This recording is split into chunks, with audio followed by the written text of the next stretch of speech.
अभिनेत्री सोनाली बेंद्रे की मासूम हंसी और दिलकश अदाओं का कौन दीवाना नहीं है।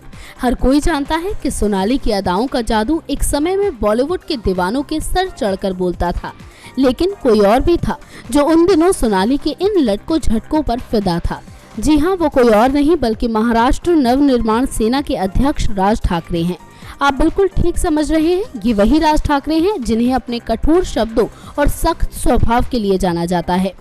वैसे इस बात को उस समय हर कोई जानता था कि सोनाली बेंद्रे और राज ठाकरे का अफेयर है, पर इस बात से आज भी सब बेखबर हैं कि आखिर इस कहानी की शुरुआत कहां से हुई थी।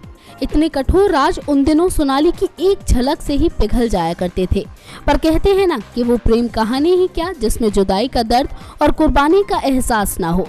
और कुछ ऐसी ही दास्तान थी राज ठाकरे और सोनाली बेंद्रे की।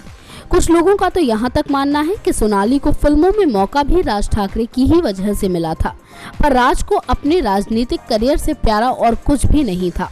फिर शायद यही कारण दोनों की जुदाई का भी बना। वैसे राज तो सोनाली से शादी रचाने को बिल्कुल तैयार थे, लेकिन चाचा बाल ठाकरे ने उन्हें समझाया कि इससे उनके राजनीतिक करियर को धक्का लग सकता है।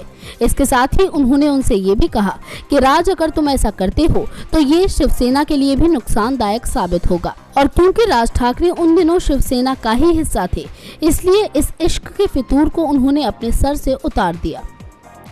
उस समय राज ठाकरे को पूरी उम्मीद थी कि चाचा बाल ठाकरे शिवसेना की कमान उन्हीं के हाथों में सौंपेंगे, पर ऐसा कुछ हुआ नहीं, बल्कि उन्होंने पार्टी की कमान अपने बेटे उद्धव ठाकरे के हाथों में सौंप दी।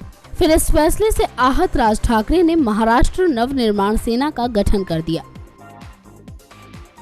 नेक्स्ट 9 न्यूज के लिए दीक्षा की रिपोर्ट।